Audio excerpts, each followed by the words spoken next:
Perkenalkan, nama aku Fiona dari kelas 11 IPA 1 ingin menjelaskan tentang koloid dan menjawab 5 pertanyaan. Nah, apa sih yang dimaksud dengan koloid? Koloid adalah suatu zat yang sifatnya terletak di antara suspensi dan larutan. Nah, suspensi dan larutan. Apa sih perbedaannya suspensi, larutan, dan koloid? Perbedaan suspensi, larutan, dan koloid bisa dilihat dari jenis campurannya, ukuran partikel, penampilan fisis, kestabilan. Yang kelima ada jumlah fase.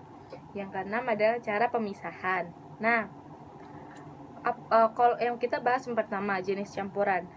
Jenis campuran kalau di larutan itu dia bersifat homogen, sama seperti pengertian larutan itu sendiri. Pengertian larutan itu sendiri adalah campuran dua homogen atau lebih di suatu zat. Nah, kalau koloid tadi kalau misalnya larutan itu dia jenis campuran yang homogen, kalau koloid itu heterogen tapi nampak seperti homogen. Jadi dia tuh di tengah-tengah, bisa disebut dengan heterogen juga bisa disebut dengan homogen juga bisa. Nah, habis itu suspensi kalau kita lihat dari jenis campurannya, yaitu suspensi memiliki sifat heterogen. Nah, tadi kita sudah menjelaskan tentang jenis campuran. Yang kedua adalah penampilan fisisnya. Penampilan fisisnya, kalau misalnya larutan, contohnya seperti larutan gula atau garam, kita ambil sampel 1 larutan garam. Jika kita lihat secara fisisnya, larutan garam itu jernih kan. Nah, berarti penampilan fisis larutan adalah jernih. Yang kedua, selanjutnya koloid seperti susu contohnya. Kalau kita lihat ada gelas yang berisi susu, kita nampak itu seperti keruh tapi nggak keruh. Bisa dibilang keruh iya, tapi sedikit jernih. Bisa dibilang jernih juga iya. Nah, keruh ke jernih. Nah, itu kalau koloid. Kalau suspensi, kita bisa contohnya seperti kita mengaduk pasir nih di dalam air. Nah, pasti kan air yang di dalam gelas yang isinya pasir akan keruh kan. Nah, itu kalau suspensi kayak gitu, penampilan fisisnya akan keruh. Terus yang kedua tadi kan kita udah membahas penampilan fisis. Yang ketiga, kita akan membahas ukuran partikelnya. Kalau larutan, ukuran partikelnya tuh 10⁻⁷ cm, kurang dari 10⁻⁷ cm. Kalau koloid, ukurannya di antara 10⁻⁵ sampai 10⁻⁷ cm. Itu ukuran partikel koloid.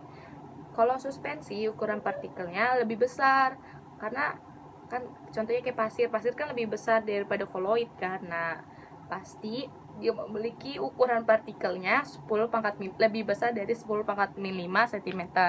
Tadi kita sudah membahas 3 perbedaan, itu jenis campuran, penampilan fisis, sama ukuran partikel. Yang keempat adalah jumlah fase. Jumlah fase di larutan adalah 1 fase. Yang kedua, kalau koloid jumlah fasenya itu ada 2 fase. Nah, suspensi juga mempunyai jumlah fase itu 2. Oke, habis kita udah mengetahui jumlah fase, kita beralih ke stabilan atau kestabilan. Nah, kalau larutan garam kita kocok dengan air, itu dia stabil kan. Maksudnya larutan garamnya akan larut dengan air, dia stabil, nggak ada bagian yang mengendap-endap di bawah. Nah, itu larutan. Kalau misalnya kalau misalnya koloid, bubuk susu kita aduk-aduk ke air. Nah, emang dia nggak mengendap, tapi dia sukar terpisah atau relatif stabil. Nah, walaupun dia nggak mengendap, tapi dia bisa dibilang dengan relatif stabil. Nah, suspensi contohnya kopi yang ada bubuknya. Nah, kalau kita masukkan kopi ke air, kita aduk, terus kita diamkan. Nah, di bawahnya itu pasti ada endapan bubuk kopinya ya. Nah, itu kalau suspensi itu ada endapannya. Jadi kestabilannya ini menunjukkan dia mengendap atau tidak. Nah, itu habis kestabilan, kita cara pemisahan. Yang kelima ada cara kelima atau keempat ya? Yang keempat ada cara pemisahan. Cara pemisahannya itu, kalau misal larutan kita saring, itu kan pas kita lihat saringannya itu nggak ada bekas-bekas apa, dia tuh larutannya langsung melewati saringannya kan. Nah, itu kalau misalnya larutan itu tidak bisa disaring. Kalau misalnya koloid kita saring pakai saringan biasa itu nggak bakalan tersaring. Tapi kalau kita saring dengan saringan ultra, kertas saringan ultra pasti ada. Kertas saringan ultra, iya pasti ada. Nah, kalau suspensi, kalau misalnya kopi yang kita aduk terus kita saring, nanti kan pasti ada bagian-bagian yang tersaring kan, nggak langsung los ke bawah, pasti ada bagian-bagian tersaring. Nah, itu kalau suspensi, itu cara pemisahan. Nah, habis itu udah habis itu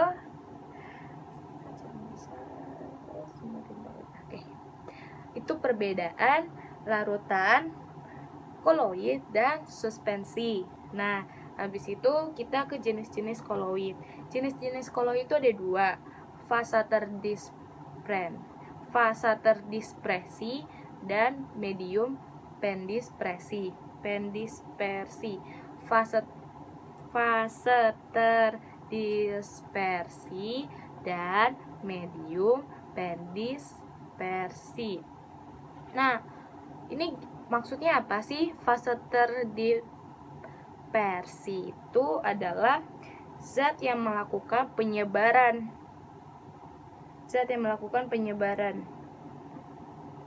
Nah, kalau misalnya medium pendispersi adalah tempat zat yang melakukan penyebaran. Nah, itu melakukan penyebaran atau sistem dispersi. Nah, kalian tahu ini kan, zat pelarut sama zat terlarut. Nah, sama zat terlarutnya itu adalah si fase terdispersi. Kalau zat pelarutnya itu medium pendispersi. Nah, hampir sama kayak gitu pengertiannya. Nah, itu maksudnya apa sih, Kak? Itu maksudnya adalah kalau misalnya fase terdispersinya dia gas dan medium pendispersinya dia cair, nanti bentuk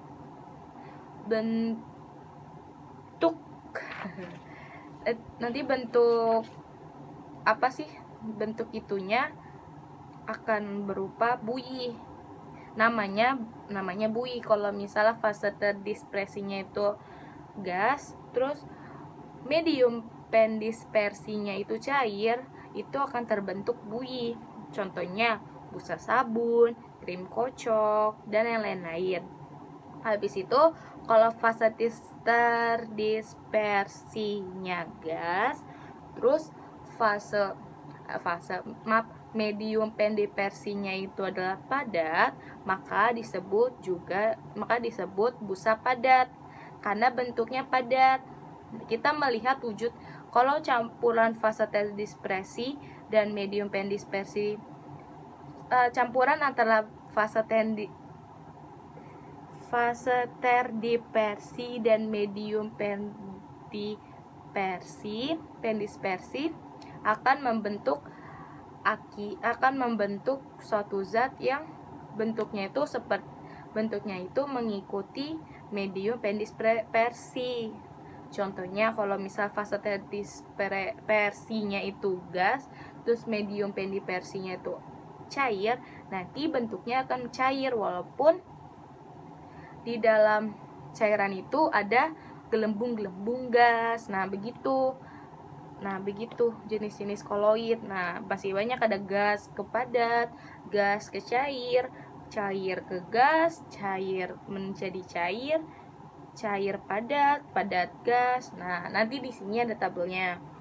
Di situ habis menjelaskan jenis-jenis koloid berdasarkan fase pendispersi dan medium pendispersi, kita akan membahas sifat-sifat koloid.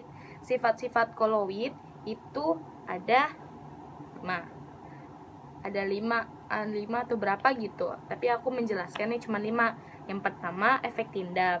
Efek tindal itu apa sih?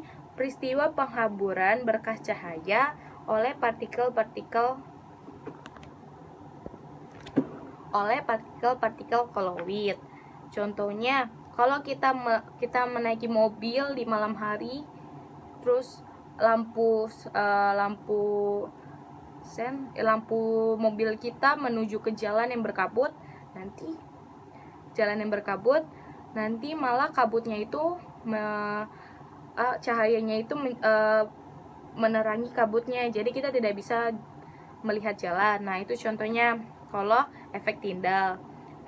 Yang kedua ada gerak Brown.